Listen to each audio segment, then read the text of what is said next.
Let me start by congratulating you on making an incredible decision to join the Primerica team. What we're going to talk about today, we call an orientation. And I think out of all of the moving pieces in our business, this is absolutely one of the most important conversations that we could have. I mean, if you were to call me up and say, hey, my grandmother left me $1 million, could you help me invest that money? Honestly, I wouldn't take that conversation as serious as I would take our conversation today. If you really understand the things that we're going to talk about today, this could be something that changes the financial future for your family for generations. And ultimately, we all want a great ending to the story. We all want to build a big business. We all want to ride off into the sunset. But to have a great ending to the story, it obviously helps to have a great beginning.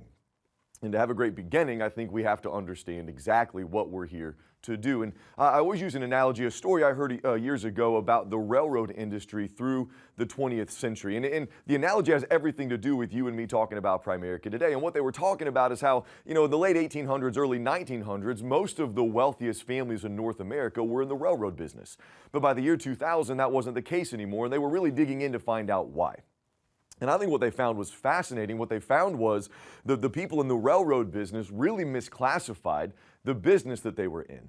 See, they were in the transportation business, but they only thought they were in the railroad business, and they missed the picture. So when the interstate highways got built and the trucking companies and the air freight and airplanes came along, well, those companies took most of the market share. Had the railroad folks known they were part of a bigger picture, well, they would have bought the planes and bought the trucks. They had the money.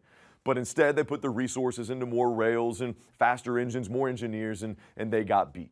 And you see that matters here because Primerica can look like a lot of different things to different people. I've talked to folks before that say, well, it kind of looks like an insurance business. And I say, yeah, kind of, but not really. Or I'll talk to somebody else and they'll say, well, it looks like an asset management or a brokerage business. I say it's sort of, but it's bigger than that. And see, the way that we perceive something determines the way we behave towards it, and the way we behave determines the outcomes that we get. And so in our industry, if you think about just the financial industry, there are some people as, let's just say, maybe narrow focused as building their entire practice just selling variable annuities. We've got a couple of great variable annuity products at Primerica as well, but some people, that's all they do is just that product. And because of that, I think that their opportunity is limited. But if we take one step back and say, you know what, I'm not really in just the variable annuity business, I'm in the investment business, which means I can do variable annuities, but I could also do mutual funds and managed accounts. I could set up retirement plans or college accounts, and in which case you have much more opportunity because you're casting a bigger net.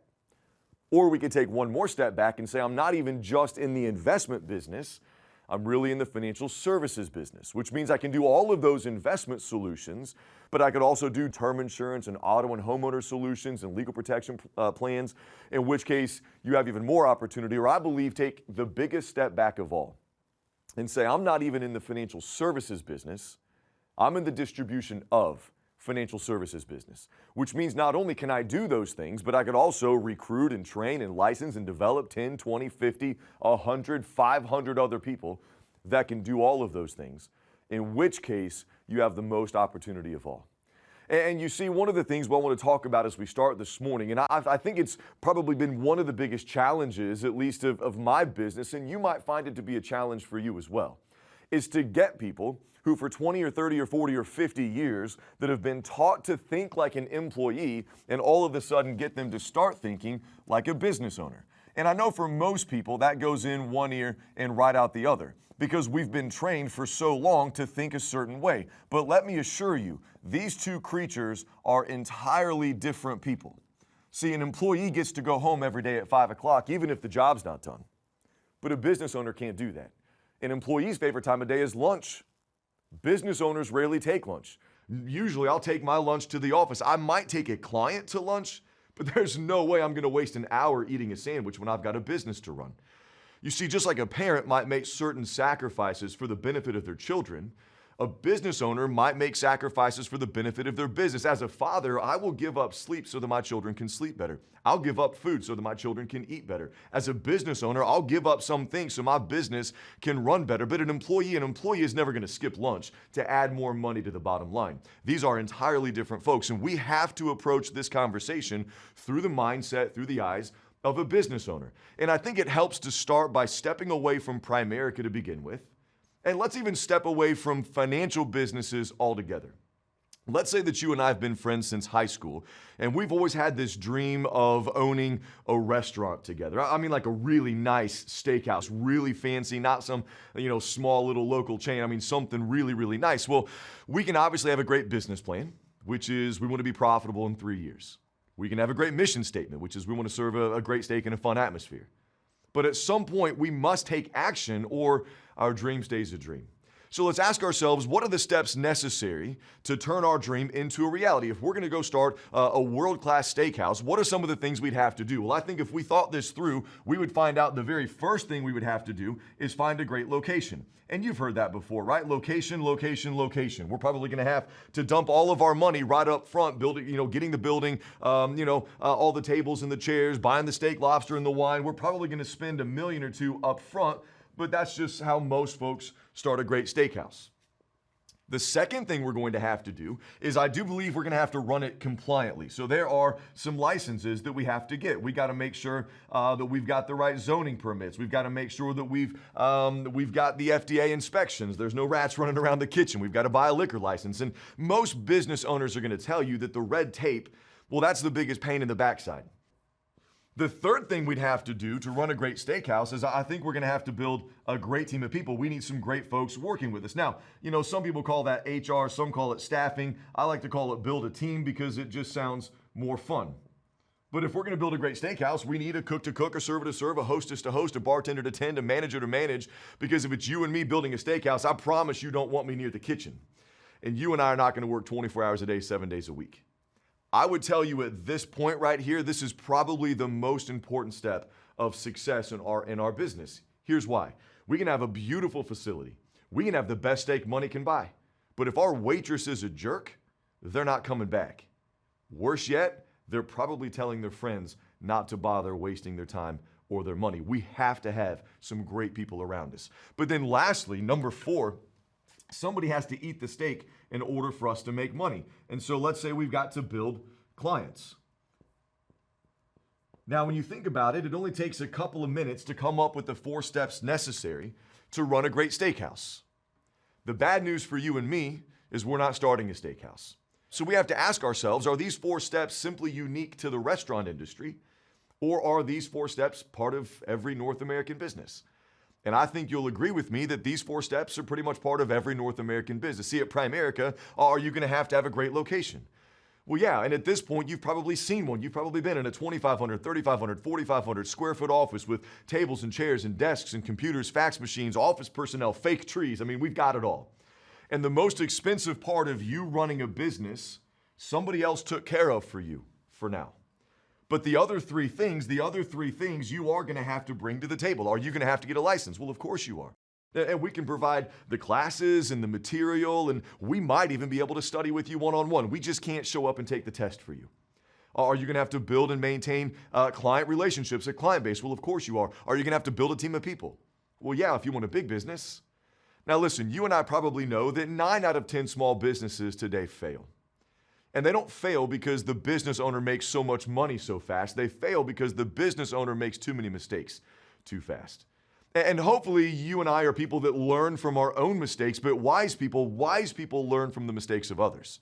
And one of the benefits we believe you're going to have working inside the Primerica system is you're going to have experienced trainers that have already walked this path. You're going to be able to learn from the things that we did right, but more importantly, from the things that we did wrong. I'm very happy to tell you some of the mistakes that I made. So it should go faster for you. It should go better for you because you've got a mentor helping you that can help you navigate this path successfully.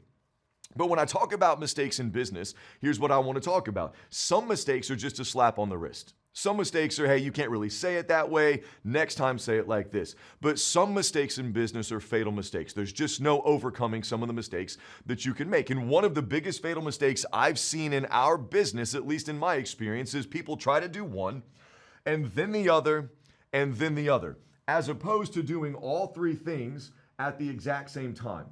And I'm telling you, we have to do all 3 things at the exact same time. See, in a restaurant, it makes perfect sense. What happens in our steakhouse if we buy all of our steak months before our cook is ready to cook?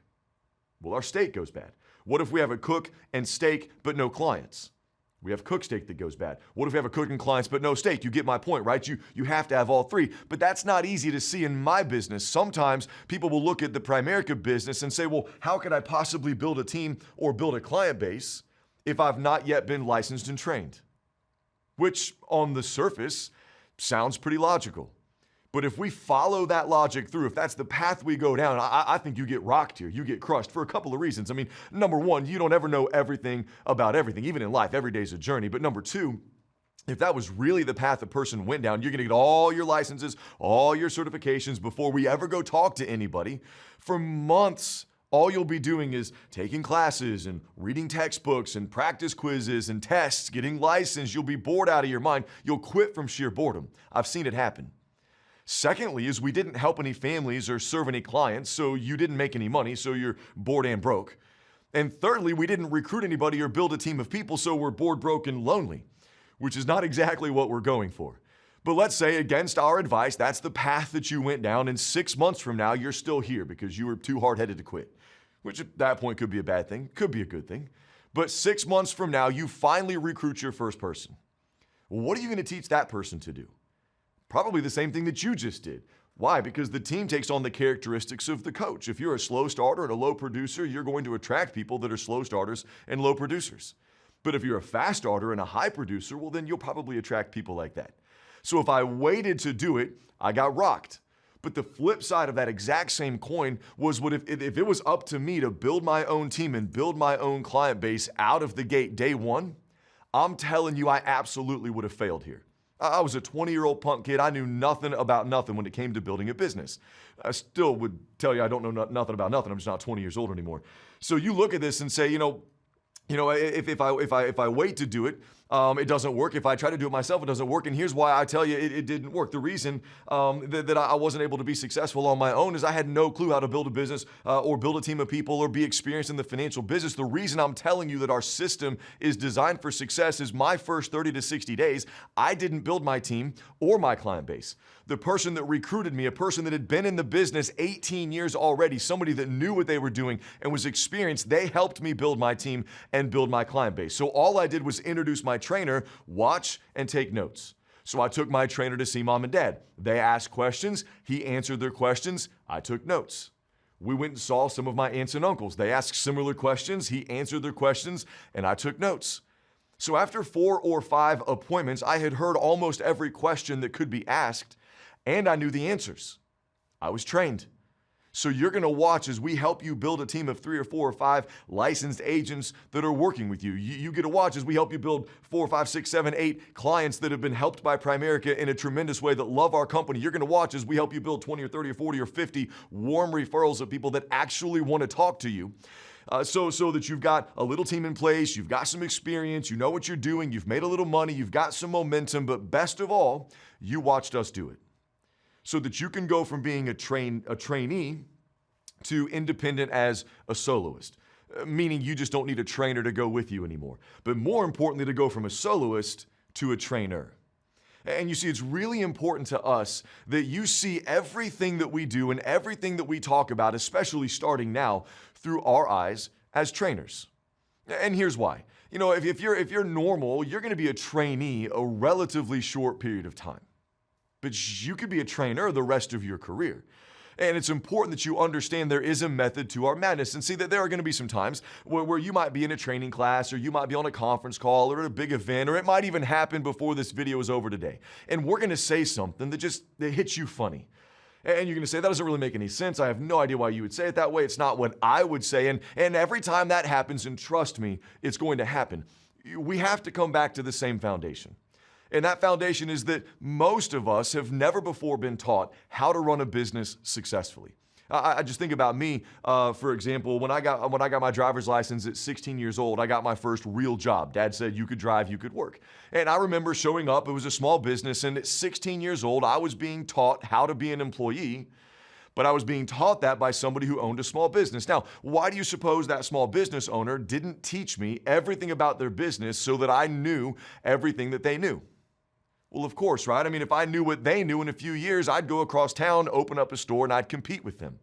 So at 16, I'm being taught to be an employee by a small business owner. But at 18, I went off to college like everybody told me to do, and I was taking business classes, people teaching me how to run a business, but I was being taught by professors who are employees. So at 16, I'm being taught to be an employee by a business owner. At 18, I'm being taught to be a business owner by an employee. At Primerica was the first time in my life I could be taught how to be a business owner by a business owner. So if anything is weird, it's not this. Somebody paying $80,000 for a business degree being taught by somebody who's not running a business, that's messed up. Now listen, you and I both know business owners typically don't get paid for what they themselves do. Business owners get paid for what other people do. And you have the opportunity to get the best people to go to work for you today. Us. You see, we're very good at what we do. You see, we're not sure yet whether you can build a team or build a client base. I don't know, maybe let's say 50-50. But we know with 100% certainty that we can build a team and build a client base. So you can learn this business one of two ways. You can learn this business watching us build our teams and our client base, or you can learn this business watching us build your team and your client base, which obviously makes the most sense.